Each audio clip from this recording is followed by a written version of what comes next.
नमस्कार,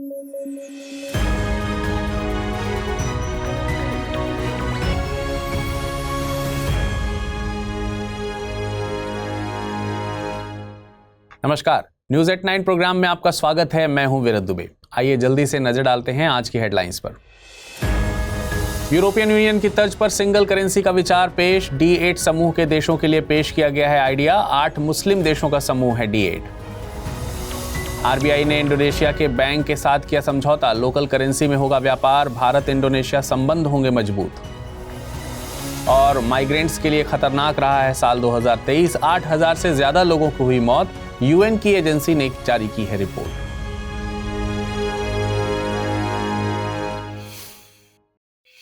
चलिए खबरों पर नजर डालेंगे विस्तार से, लेकिन उससे पहले आपको बता दें इस बुलेटिन को अगर आप PDF फॉर्मेट में पढ़ना चाहते हैं तो अमृत उपाध्याय 007 इस टेलीग्राम से जुड़कर डाउनलोड कर आसानी से पढ़ सकते हैं। अब आइए नजर डालते हैं खबरों पर विस्तार से।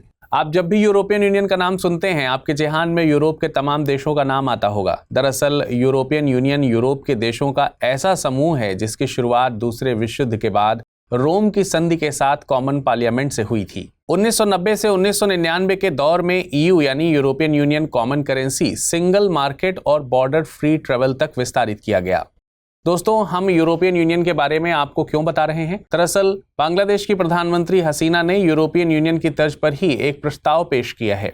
उन्होंने D8 समूह के मुस्लिम देशों के लिए एक कॉमन करेंसी का प्रस्ताव दिया है जिससे इन देशों के बीच व्यापार को बढ़ावा दिया जा सके। ये बात उन्हें D8 समूह के व्यवसाय मंत्रियों से मुलाकात के दौरान कही है। अब आपके मन में सवाल आ रहा होगा कि जनाब ये D8 है क्या? देखिए, D8 8 उन मुस्लिम देशों के समूह हैं जो आपस में आर्थिक सहयोग के लिए काम करते हैं, जिसमें Bangladesh, Egypt, Indonesia, Iran, Malaysia, Nigeria, Pakistan और तुर्की शामिल हैं। इसका मुख्यालय तुर्की के इस्तांबुल में स्थित है। इस संगठन के गठन का विचार भी तुर्की के तत्कालीन प्रधानमंत्री डॉक्टर नेकमेट्टिन एकबारकन ने किया था। अब ये देश मिलकर करते क्या हैं? ये देश व्यापार और व्यवसाय को बढ़ावा देने के लिए काम करते हैं। अगर किसी देश का व्यापार बढ़ेगा तो अल्टीमेटली फायदा किसे होगा? उसी देश के लोगों को। तो इस तरह D8 का मकसद अपने देश के निवासियों के सामाजिक आर्थिक स्तर में सुधार करना ही है। अब आप सोच रहे होंगे कि इस समूह को D8 क्यों कहा जा रहा है? तो सिंपली यहाँ D8 से मतलब कुछ और नहीं है बल्कि डेवलपिंग से है। अब हम जिस खबर पर बात करने वाले हैं उसके आंकड़े चौंकाने वाले हैं। UN की माइग्रेशन एजेंसी के मुताबिक साल 2023 में 8,565 लोगों की मौत माइग्रेशन रूट्स पर हुई है। ये आंकड़े मिसिंग माइग्रेंट्स प्रोजेक्ट के तहत जारी किए गए हैं। अब सवाल उठता है कि ये मिसिंग माइग्रेंट्स प्रोजेक्ट किसका है? तो ये UN की एजेंसी है, इंटरनेशनल ऑर्गेनाइजेशन फॉर माइग्रेशन, उसका ही ये पहल है। इस एजेंसी के बारे में जानने से पहले कुछ टर्म्स का मतलब समझ लेते हैं। ये हैं माइग्रेशन यानी उत्प्रवासन, इमिग्रेशन यानी अप्रवासन और माइग्रेशन यानी प्रवासन। उत्प्रवासन से मतलब अपने घरेलू देश से किसी दूसरे देश में जाने से है। आसान भाषा में ऐसे समझिए कि मान लीजिए आप भारत से ब्रिटेन जाते हैं तो इसे एमिग्रेशन यानी उत्प्रवासन कहा जाएगा। उत्प्रवासन के पीछे का कारण जीवन की गुणवत्ता में सुधार और रोजगार के बेहतर अवसर से है। वहीं इमिग्रेशन यानी अप्रवासन से मतलब किसी दूसरे देश में जाकर स्थायी तौर पर बसने से है। सरल शब्दों में कहें तो जब कोई व्यक्ति भारत से USA जाता है तो इसे इमिग्रेशन कहते हैं। यहाँ मकसद नौकरी या शिक्षा से होता है, जबकि इमिग्रेशन का मतलब USA पहुंचने से है। जब वहां की सरकार दूसरे देशों से आने वाले लोगों की बात करेगी तो इमिग्रेशन शब्द का इस्तेमाल होगा, जबकि माइग्रेशन या प्रवासन दोनों ही परिस्थितियों में इस्तेमाल किया जाता है। लोग कहीं से आए या कहीं पहुंचे, माइग्रेशन या प्रवासन का प्रयोग किया जाता है।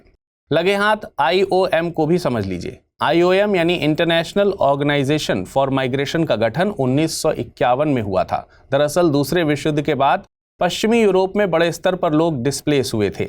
इन लोगों के प्रबंधन के लिए ही इसका गठन हुआ था। ये UN के तहत एक इंटर गवर्नमेंटल संस्था के तौर पर काम करती है। इसका मुख्यालय स्विट्जरलैंड के जिनेवा में है। इसमें 175 सदस्य देश शामिल हैं, जिसमें भारत भी शामिल है।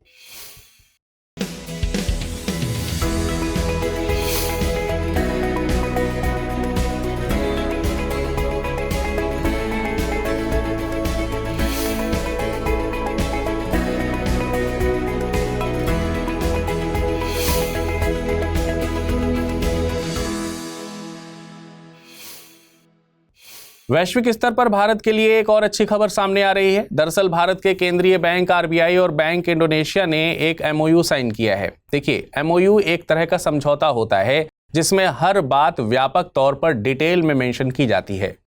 एमओयू आमतौर पर दो देशों के बीच अंतर्राष्ट्रीय संबंधों में किया जाता है। ये जरूरी नहीं है कि ये लीगली बाइंडिंग हो। अब आपके मन में एक और सवाल आ रहा होगा कि ये समझौता किस मकसद से किया गया है। समझौते के तहत क्रॉस बॉर्डर ट्रांजैक्शन में लोकल करेंसीज मसलन भारत का रुपया और इंडोनेशियाई रुपये को बढ़ावा दिया जाएगा। समझौते के फ्रेमवर्क पर आरबीआई के गवर्नर शशिकांत दास और बैंक इंडोनेशिया के गवर्नर पेरी वारिजियो के द्वारा हस्ताक्षर किए गए थे।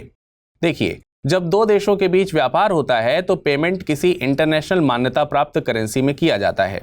आमतौर पर यूएसए का डॉलर यूज किया जाता है, लेकिन जब दो देशों के बीच अपनी करेंसी में व्यापार के लिए समझौता किया जाता है तो इसे सेटलमेंट टाइम भी कम हो जाता है। साथ ही देशों का विदेशी मुद्रा भंडार भी मेंटेन रहता है। इस समझौते से भारत के इंडोनेशिया के साथ आर्थिक, ऐतिहासिक और सांस्कृतिक संबंध भी मजबूत होंगे। आपको बता दें कि इंडोनेशिया भूमध्य रेखा पर स्थित एक देश है। यह कई हजार द्वीपों से मिलकर बना है। इसे मुख्यतः 4 समूहों में बांटा जाता है: ग्रेटर सुंडा द्वीप समूह, लेसर सुंडा द्वीप समूह, मोलुकास द्वीप समूह और न्यू गिनी। इन समूहों में ही इसके कुछ अहम द्वीप शामिल हैं। ग्रेटर सुंडा द्वीप समूह में इंडोनेशिया के सबसे बड़े द्वीप शामिल हैं: सुमात्रा, जावा, बोर्निया और सुलावेसी।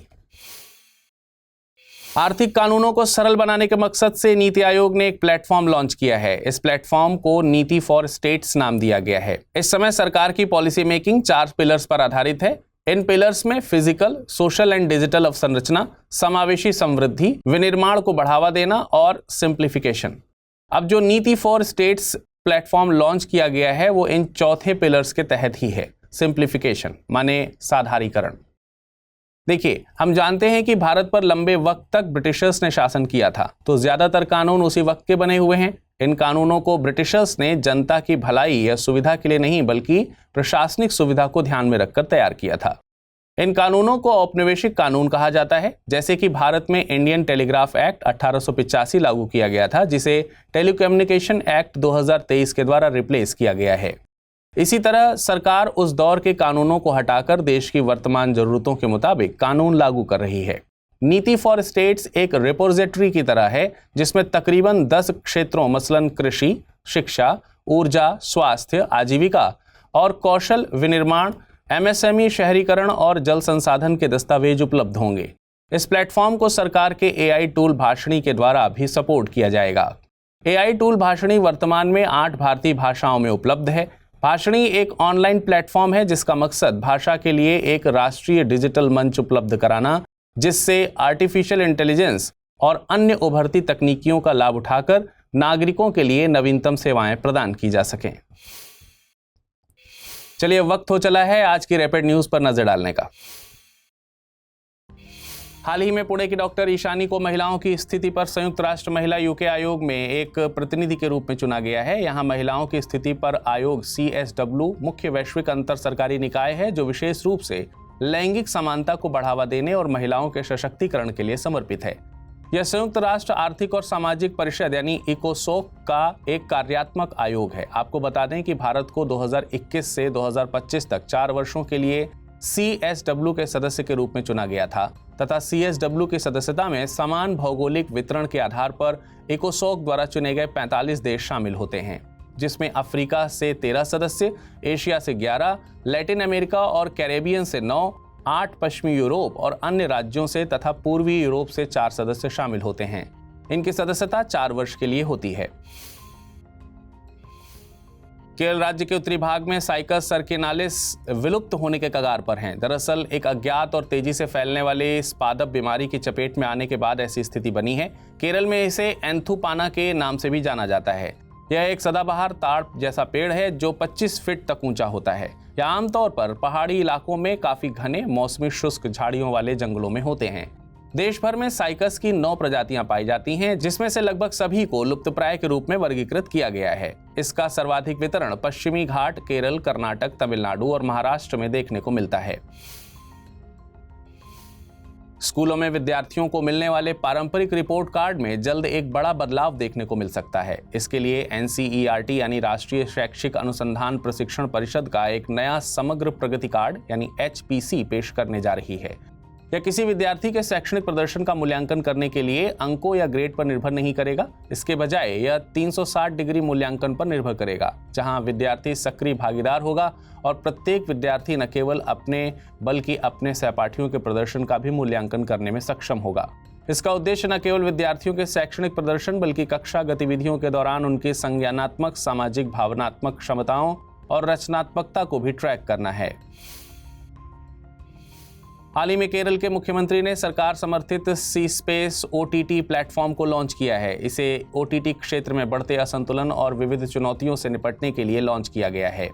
यह सी स्पेस OTT प्लेटफॉर्म विशेष रूप से जनता के लिए सूचनात्मक और मनोरंजक कंटेंट का मिश्रण प्रदान करेगा। इसका प्रबंधन केरल राज्य फिल्म विकास निगम द्वारा किया जाएगा। आपको बता दें कि केरल राज्य फिल्म विकास निगम एक राज्य स्वामित्व वाली कंपनी है, जिसे केरल सरकार के सांस्कृतिक मामलों के विभाग की ओर से मलयालम सिनेमा और उद्योग को बढ़ावा देने का काम सौंपा गया है। हाल ही में केंद्रीय खाद्य मंत्री पीयूष गोयल ने ई किसान उपज निधि नाम का एक प्लेटफॉर्म लॉन्च किया है। इस प्लेटफॉर्म के द्वारा किसान की भंडारण और पैसों की तुरंत जरूरत जैसी समस्याओं को हल किया जाएगा।